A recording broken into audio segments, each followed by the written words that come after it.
우리가 누군가를 안다 하는 것은 복입니다. 이게 안다라고 하는 것이 어떤 피상적으로 아는 게 아니고 그냥 뭐 아는 게 아니고 마치 부부관계처럼 깊이 아는 관계를 얘기합니다.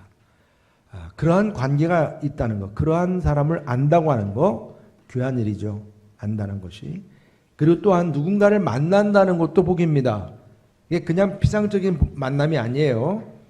서로 같이 이렇게 부부관계처럼 아는 것처럼 그렇게 동행을 하고 서로 잘 아는 사람끼리의 그 만남, 이것이 또한 얼마나 복인지 모릅니다. 서로 같이 유할 수 있고 나눌 수 있고 그럴 수 있는 그러한 만남이죠. 그리고 또 한 가지는 이렇게 만남과 서로 아는 관계 속에서 서로 은혜를 주고받을 수 있다는 것도 복입니다, 여러분. 우리가 교회 안에서 영적인 우리 가족이기 때문에 우리가 육적인 가족은 당연히 이러하지만 영적인 관계 속에서도 이러한 관계와 이러한 만남, 이러한 은혜가 함께하는 줄 믿으시기 바랍니다. 특별히 가정의 달을 맞이하면서 우리가 어린이 주일을 오늘 맞이하는데 우리에게 주어진 귀한 선물이죠. 자녀들은 정말 귀한 선물입니다. 그러면서 또 서로가 믿고 이런 귀한 만남, 서로가 아는 관계, 그러면서 서로 은혜를 주고받는 관계가 있다고 하는 것이 얼마나 감사한지 모릅니다. 우리 교회 안에서도 이렇게 가족처럼 이러한 은혜와 나눔이 있기를 주의 이름으로 축복합니다. 우리들은 특별히 이 엠마오 도상의 이 두 제자들을 통해서 이렇게 가족 같은 그러한 분명한 그 만남과 그 은혜를 생각해 보게 됩니다.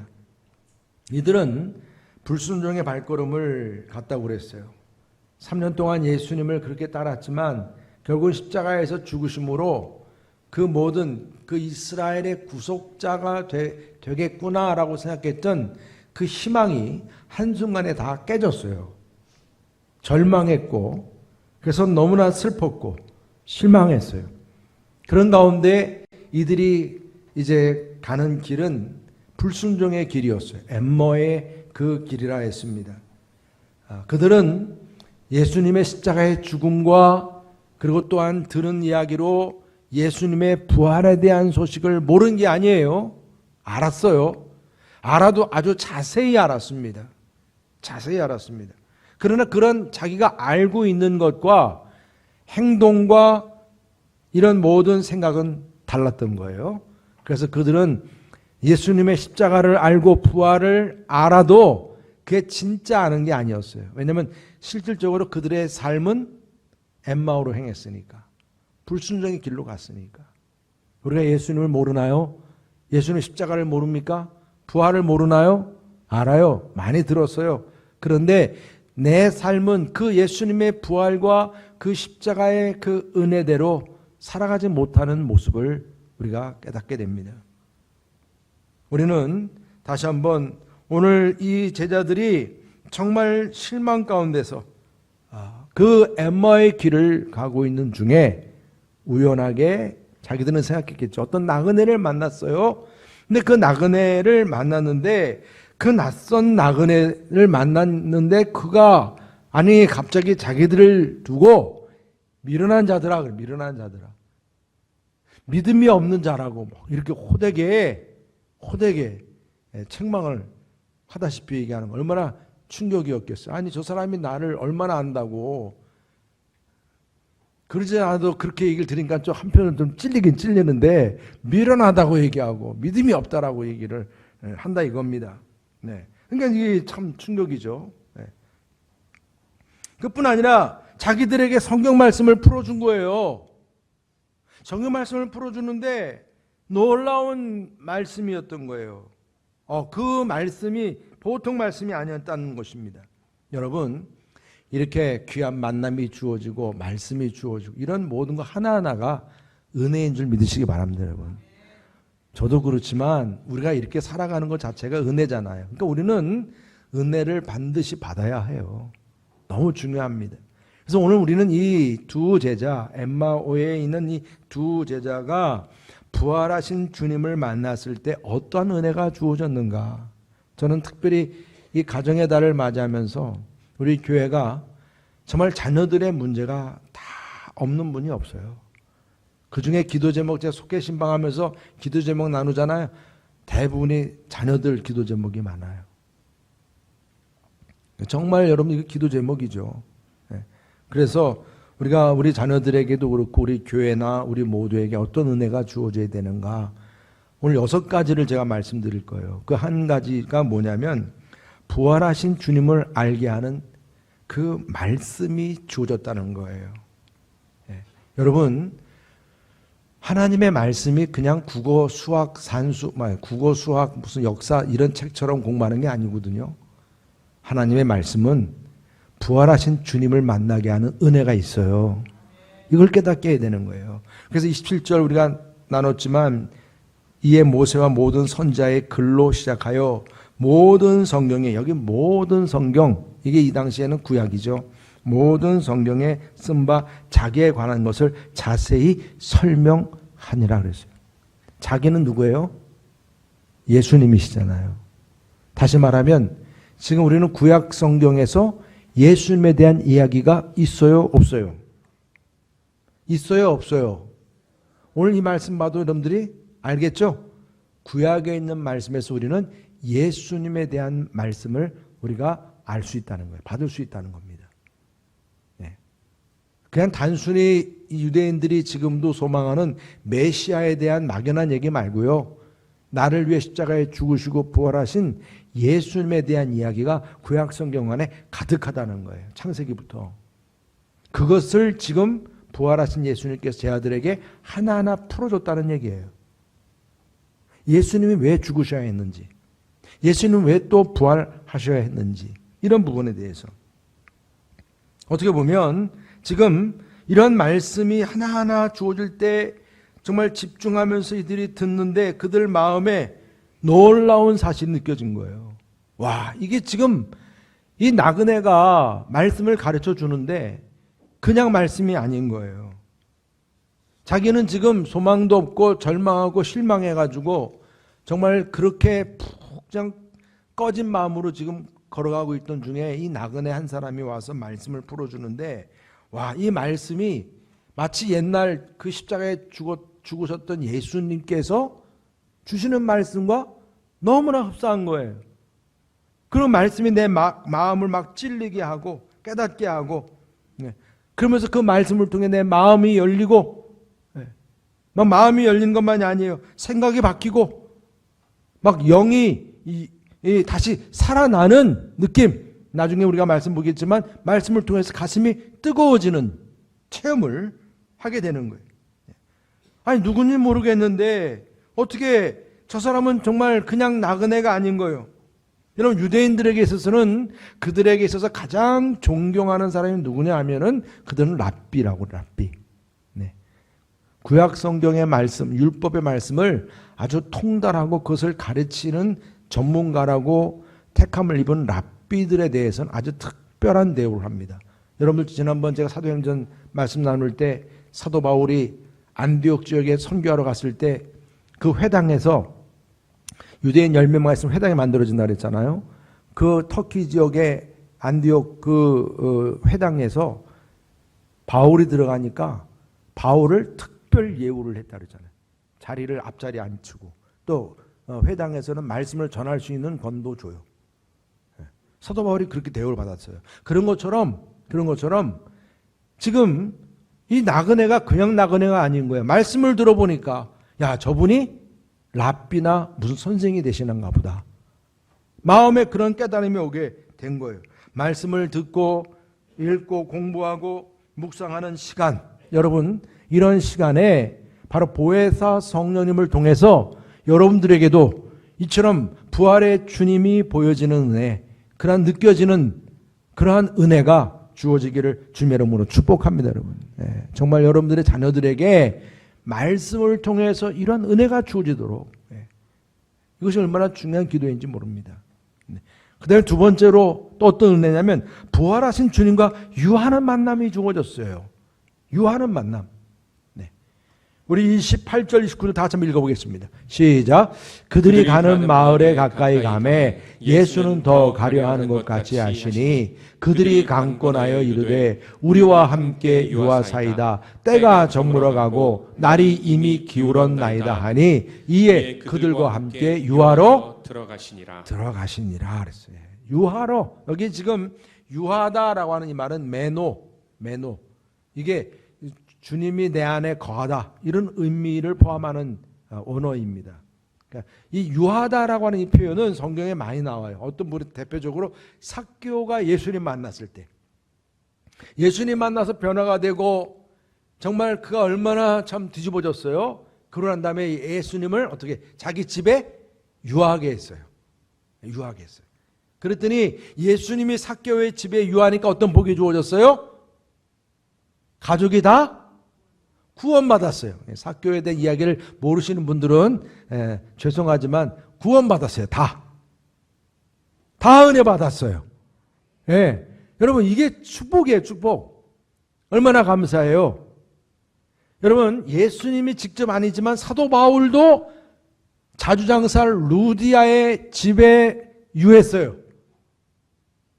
여러분 이 분명히 예수님이 아닌 사도 바울도 예수님 아니지만 하나님 말씀을 품은 사도 바울, 그 사도가 들어가니까 그곳은 주님이 거하시는 곳이 됐어요. 유하는 곳이 됐어요. 그래서 그 자주장사 루디아의 집이 빌립보 교회가 된 줄 믿으시기 바랍니다. 여러분들 좀 감이 안 오시는 게, 아니 집이 교회가 되면 내가 엄청 손해인데 자꾸 그런 식으로 여러분 계산하시면 안 돼요. 요즘에는 그렇게 또 계산하면 교회 뭐 봉사하고 오는 것도 다 시간 계산, 돈 계산하다 보면 여러분 어떻게 우리가 이 교회가 세워지겠습니까, 여러분? 다 우리가 받은 은혜를 생각하면 여러분 이 루디아는 기쁨으로 그 자기 집을 같이 성도들이 모여서 기도 처소로 만들면서 그것이 나중에는 빌립보 교회가 된 거 아닙니까? 그 은혜가 주어졌어요. 이게 영적으로 생각하면 큰 복이죠. 큰 복입니다.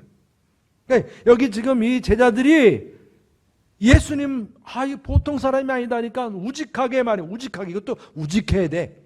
예수님 그냥 지나가시려고 했단 말이에요. 여러분 예수님 관심 없으시면요, 옆에서 툭툭 치고 좀 옆에서 지금 주님이 동행하신데도 이런 관심 안 가지면 주님은 그냥 지나가신다니까. 10년 20년 다녀도 계속 주님은 지나가시면 어떡합니까, 여러분? 어떻게 우직하게 주님 안 됩니다. 지금 늦었어요. 밤이니까 어떻게 집에 가서 유하합시다. 주님과 함께 유하는 그러한 이 관계가 얼마나 복이 된지 몰라요. 이 제자들이 예수님을 그렇게 집에 유하게 한 겁니다. 유하게 했어요. 그러니까 그 집에 유하게 하는 그런 가운데서 부활하신 주님을 붙들고 그분과 함께하는 시간을 갖게 된 것을 보게 됩니다.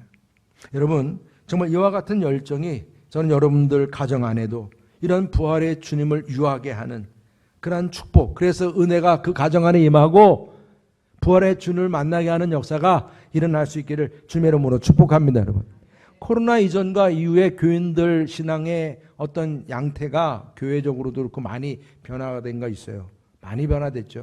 뭐 이것저것 다 얘기할 수는 없지만 한 가지 분명한 것은 신방을 이제는 잘 안 받으려고 그러세요.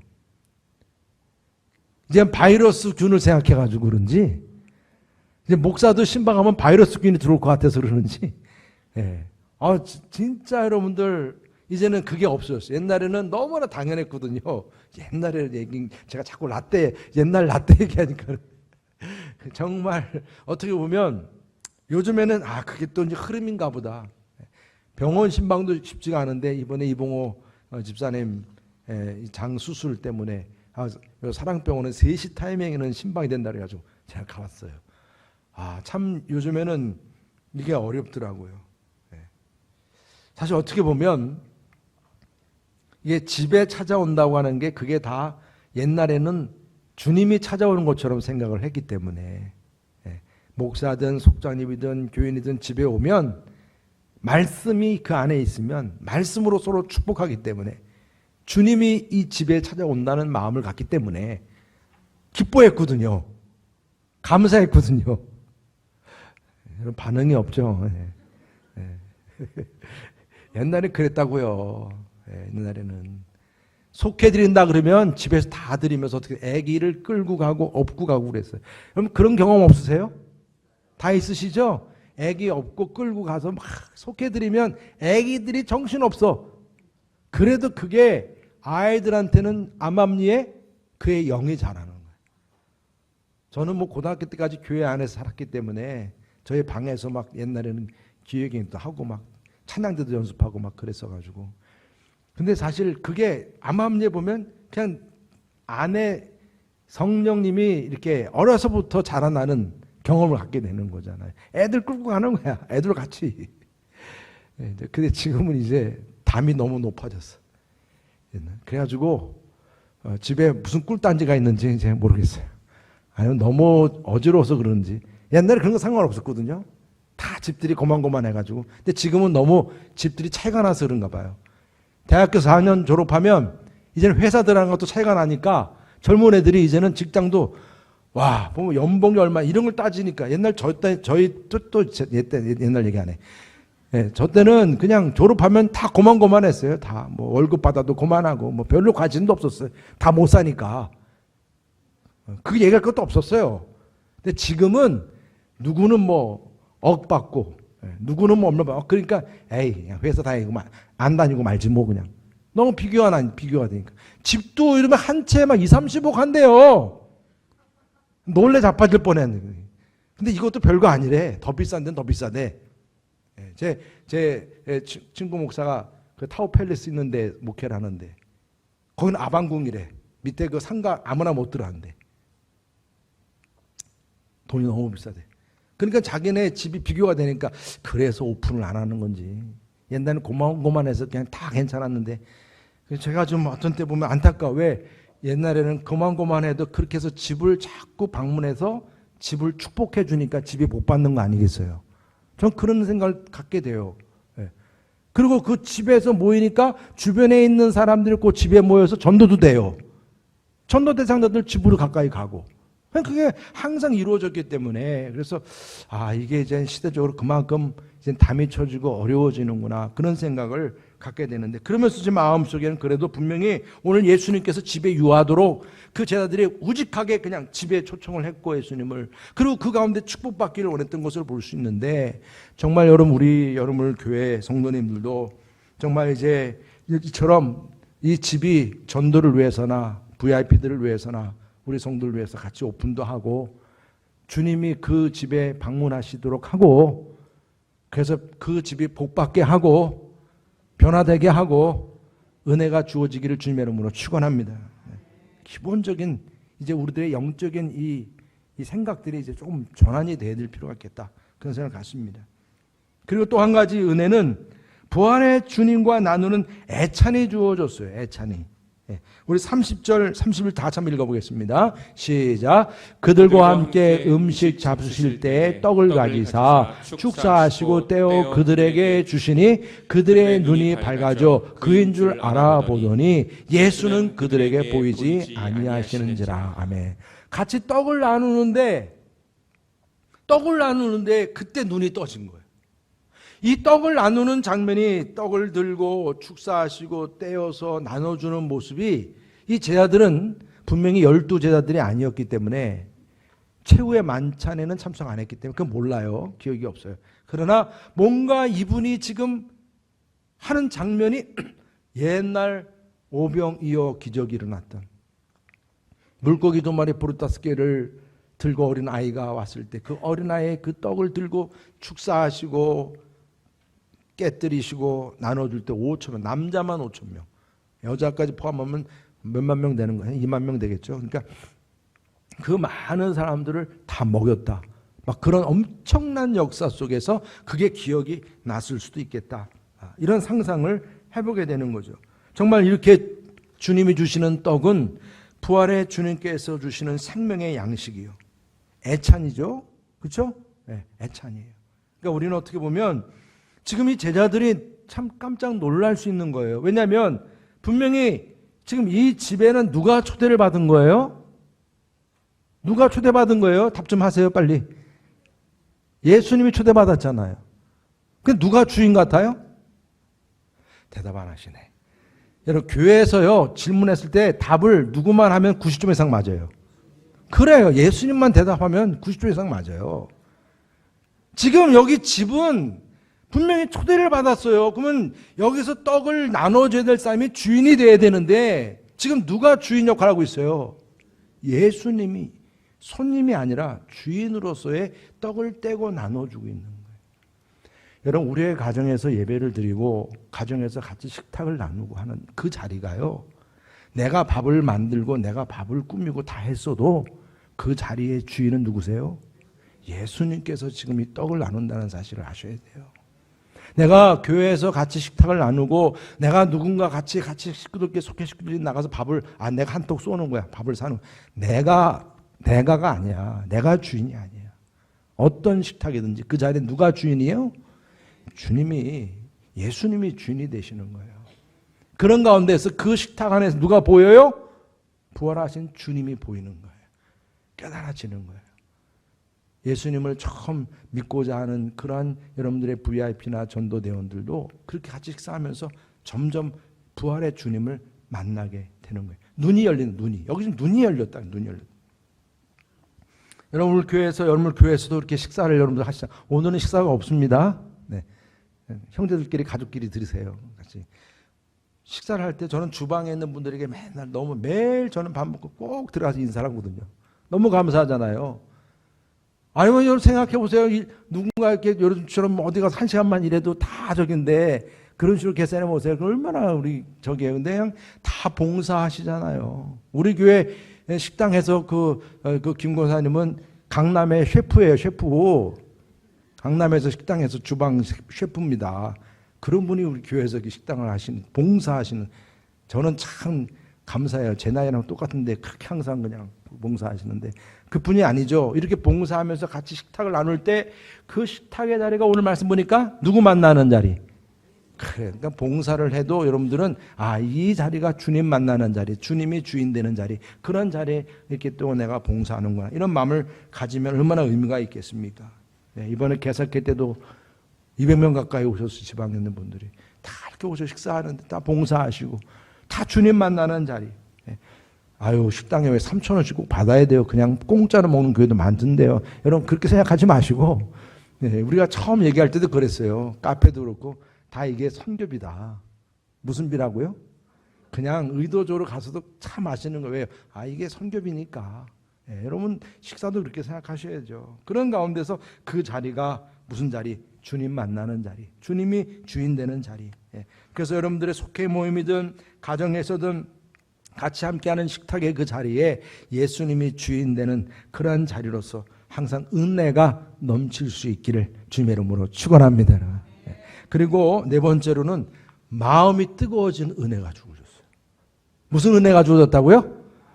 여러분들의 마음이 뜨거워지는 오늘도 말씀을 들으시면서 마음이 뜨거워지시기를 축복합니다. 마음이 뜨거워지는 저도 그런 경험 많이 하거든요. 말씀을 통해서 마음이 뜨거워져요. 근데 여기 지금 보면 이 제자들이 32절 보니까 다 한번 읽어보실까요? 32절 시작. 그들이 서로 말하되 길에서 우리에게 말씀하시고 우리에게 성경을 풀어주실 때에 우리 속에서 마음이 뜨겁지 아니하더냐 하고. 우리 속에서 마음이 뜨겁지 아니하더라. 이게 진짜 여러분 성경 말씀 안에서 체험되는 이야기예요. 말씀을 풀어주니까 마음이 뜨거워지는 거예요. 마음에서 막 열이 나는 은혜가 주어지는 거예요. 성경 말씀을 한 구절 한 구절 이제 풀어가고 있는데 부활하신 주님을 체험하게 되고 그 주님의 음성을 듣게 되니까 내 마음속에서 뜨거움이 주어져요. 기도할 때도 예배 드릴 때도 찬양할 때도. 그러니까 우리가 금요기도 때 찬양이 많거든요. 막 찬양하다 보면 그냥 뜨거워지는 거예요. 네, 여러분 우리가 안에 우리 암세포가 생기는 거는 몸이 찬 사람들이 많이 생긴다고 그러잖아요. 그런 상식이 있잖아요. 우리들은. 그래서 암세포, 암이 걸린 분들은 절대로 찬 거 안 드세요. 회도 못 드시고 안 드세요. 이게 차니까. 몸이 차니까. 근데 평소에 몸의 체질이 또 차신 분들이 계세요. 그러면 말씀으로 뜨거워지시기를 축복합니다. 자꾸 뜨거워져야 돼. 우리 몸이 막 열이 나고 뜨거워지면 여러분 예배를 드리다가 병이 낫는 분들이 계시잖아요. 왜 그러냐면 뜨거워져서 그래.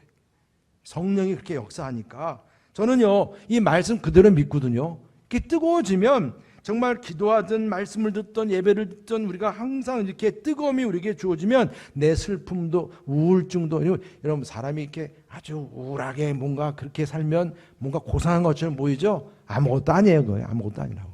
뭐게 고상해요? 슬픈 것뿐이 더 있겠어요? 그냥 마음이 뜨거워져야지. 여러분 마음이 뜨거워야 될 사람들이 있어요. 왜냐하면 성경책 들고 교회로 와도 맨날 와이프가 가자고 그러니까 가정의 평화를 위해서 억지로 오는 분들 있잖아. 성경을 매번 들어도 맨날 어제나 오늘이나 내일이나 꼭 하나님 같아. 변함이 없어.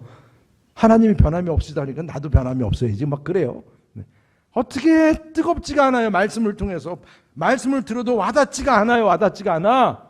은혜를 받지 못해요. 성경을 내가 읽어도 그냥 기계적으로 읽은 것뿐이고 예배를 들어도 그렇고, 여러분 우리 안에 예배를 드리든 말씀을 듣든 하나님의 말씀을 읽든 이런 가운데서 우리의 심령이 변화가 일어나고 뜨거워지고 역사가 일어날 수 있기를 축복합니다. 여러분.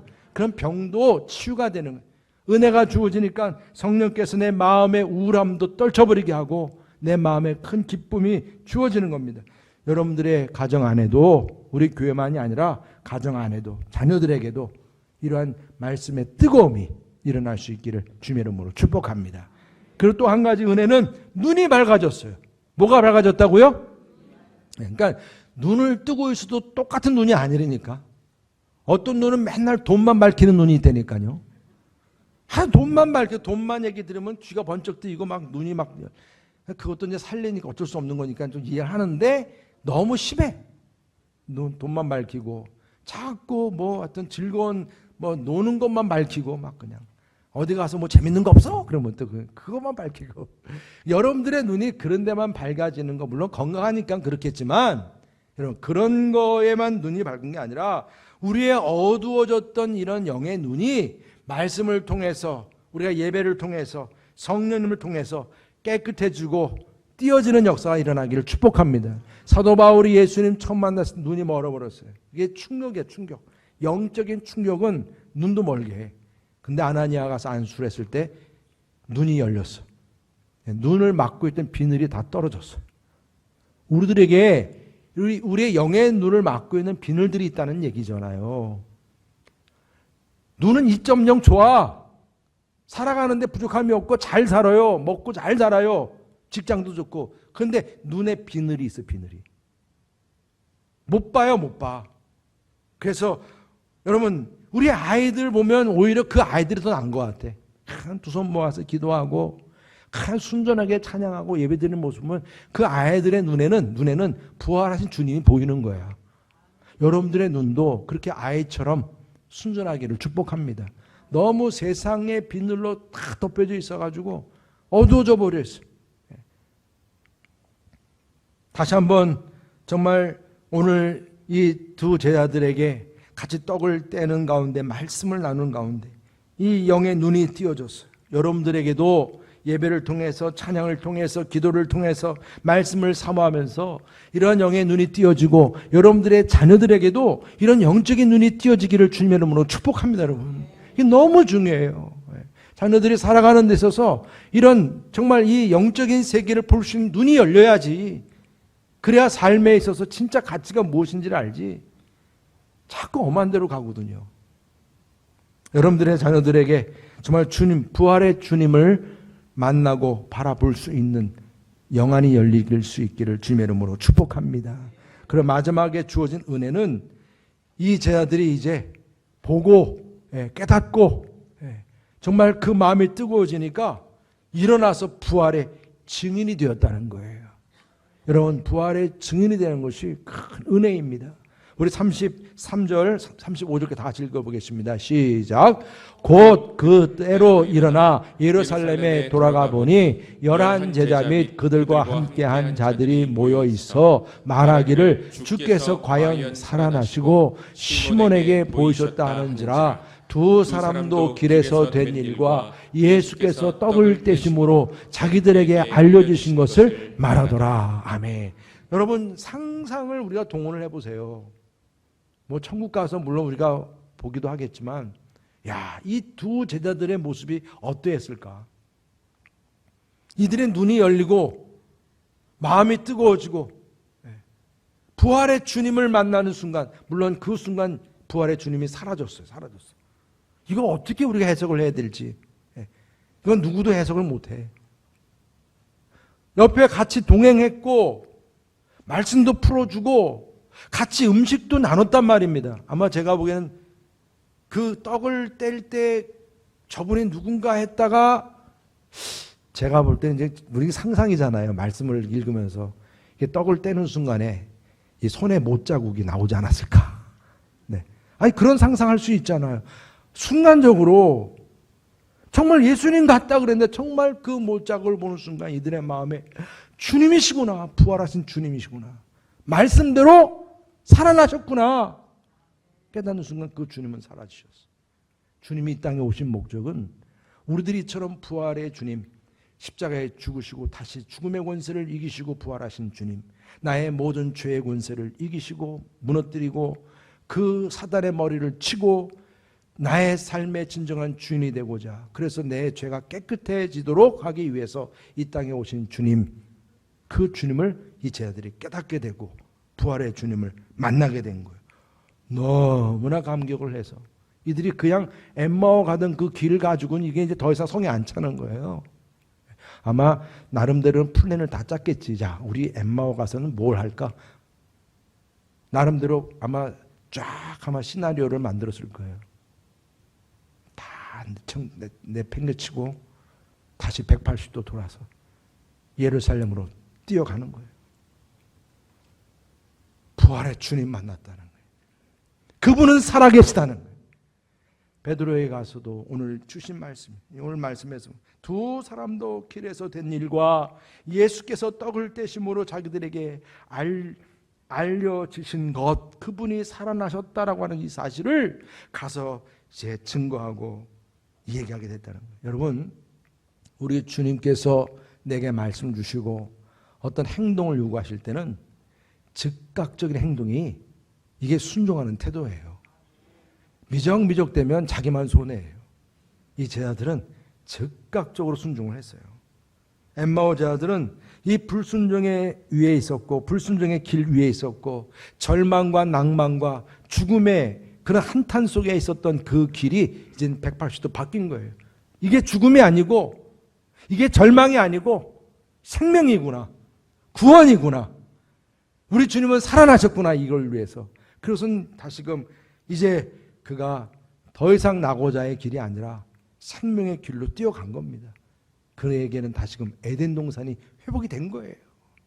상실했던 에덴 동산이 회복이 된 거예요. 우리가 예수님을 만나면, 부활의 주님 만나면 바로 이러한 우리의 삶의 에덴 동산이 다시 회복되는 줄 믿으시길 바랍니다. 이것을 우리 아이들에게 보여줘야죠. 삶과 죽음을 다스리시는 생명의 하나님, 죽음을 이기시고 부활하신 예수님을 만나는 이 은혜가 바로 여러분 이 감격이 말입니다. 이것이 지금 예루살렘에 가서 그 사실을 알리는 것으로 끝나는 게 아니라 바로 여러분들의 자녀들에게도 내가 믿는 예수님이 죽음의 권세를 이기시고 부활하셨다, 그래서 죄의 문제도 해결하셨다, 이젠 예수님만 믿기만 하면 우리는 깨끗이 죄사함 받게 되고 이제는 구원받게 되고 오늘 죽어도 우리는 천국 간다, 이 확신을 증거할 수 있어야죠. 그래서 이제는 그 예수님이 우리의 식탁에서 더 이상 손님이 아니요, VIP 손님이 아닙니다. 나의 주인이시고 나의 주님이세요. 나의 하나님이십니다. 이렇게 고백할 수 있어야죠. 여러분, 해가 지지 않는 나라 영국, 그 영국을 이루게 한 대표적인 왕이 빅토리아 여왕이에요. 가장 오랫도록 여왕을 했던 여인이었습니다. 근데 이 여왕이 참 믿음이 신실했어요. 그래서 여러분들도 이 빅토리아 여왕과 과부 이렇게 치면 아마 이 얘기가 나와요. 여러 어려운 가족들을 가끔 막 갑자기 불시에 방문을 많이 했어요, 이 여왕이. 그러다 한 과부집을 들어가게 됐어요. 얼마나 놀랬겠어요. 그 여인은 막 그냥 급하게 음식과 이런 대접을 하게 됐죠. 그래서 그 빅토리아 여왕은 이제 음식을 먹고 그러면서 그 여인에게 이런 얘기를 했어요. 여인이시여, 이 집에 많은 분들이 초대돼서 이렇게 손님으로 왔었죠. 네, 그렇죠. 그 중에 가장 귀한 손님이 누구였어요? 뭐 두말하면 뭐 누구예요? 여왕이시죠. 왕 아니십니까? 이렇게 얘기하니까 우리 여왕이 웃으면서 그래요? 근데 내심은 누구를 얘기하길 원했어요? 예수님. 진짜 귀하신 분은 예수님이시죠. VIP 아니겠어요? 예수님이시죠. 예수님 믿고 구원 받으세요. 여왕이 이렇게 얘기해도 얼마나 대단해요. 근데 그 과부가 되신 분은 더 놀라운 말을 했어요. 왕이시여. 물론 우리 여왕님이 가장 귀한 손님 맞아요. 그런데 예수님은요, 우리 집의 주인이세요. 손님이 아니고 주인이라는 거예요. 이 말을 듣고 여왕이 충격받은 거예요. 이런 이야기가 다 그 일기에서 전수가 됐겠죠. 그 일기에다가 내가 정말 예수님이 나의 삶의 진정한 주인 되시고 왕 되심을 오늘 한 여인을 통해서 깨닫게 되었다고. 다시금 내가 정말 도전을 받게 되었다는 그런 글을 썼다고 해요. 여러분, 부활의 주님은 우리의 손님, 우리의 VIP, 나그네가 아니에요. 나그네가 아니에요. 바로 나의 주인 되시고 우리 가정의 주인 되심을 믿으시기를 바랍니다. 오늘 특별히 가정의 날이고 어린이 주일을 맞이하면서 엠마오의 두 제자들에게 임한 부활의 주님과 그 부활의 주님을 만난 그 은혜들, 제가 몇 가지를 말씀드렸는데, 이런 은혜가 여러분들만 아니라 여러분들의 자녀들에게도, 우리 교회학교 아이들에게도 임할 수 있기를 주님의 이름으로 축복합니다. 엠마오 도상에서 제자들이 부활의 주님을 만난 눈이 열리고 가슴이 뜨거워지고 증인이 되었듯이, 여러분들도 부활의 주님처럼 다른 모습으로, 디퍼런스 폼이라고 했어요. 여러분들이 다른 모습으로, 자녀들이든 여러분들 주변에 있는 여러분들의 VIP, 여러분 전도 대상자들에게 마찬가지로 정말 부활의 주님을 만나게 하고 안내할 수 있는 그런 천사가 될 수 있기를 축복합니다. 그래서 여러분들의 자녀들이 인생의 주인이신 부활의 주님을 만나시고 그 은혜를 누릴 수 있기를 주님의 이름으로 축원합니다. 할렐루야. 오늘 이 시간에 말씀 앞에서 우리 찬양하시면서 정말 하나님의 말씀 앞에서 우리가 부활의 주님을 만나는 은혜가 있도록 함께 우리 같이 찬양하시도록 하겠습니다.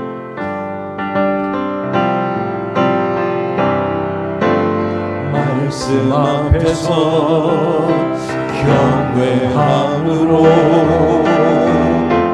주께 홀로 섭니다. 생명의 말씀 읽고 순종해 주를 예배합니다. 기록된 말씀 힘이 있어서 진리로 우리 거룩해 하며 거룩한 말씀 세세 영원히 복음이 되어 말씀하시네.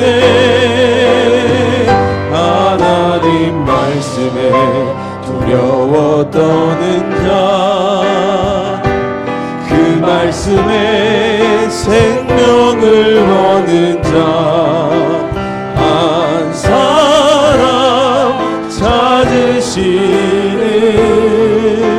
주님의 약속을 믿어. 하나님 말씀에 운명을 거는 자, 순종하며 주 따라가는 자, 영원한 하나님 나라 이뤄갈 주의 교회여.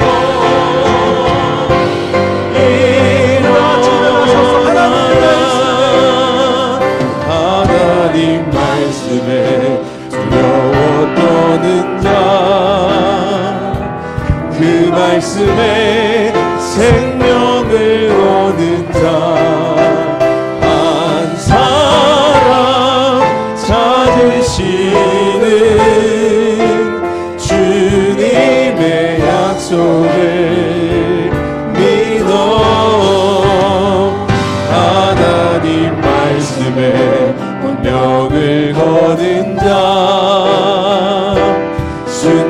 살아가면 주 따라가는 자 영원한 하나님 나라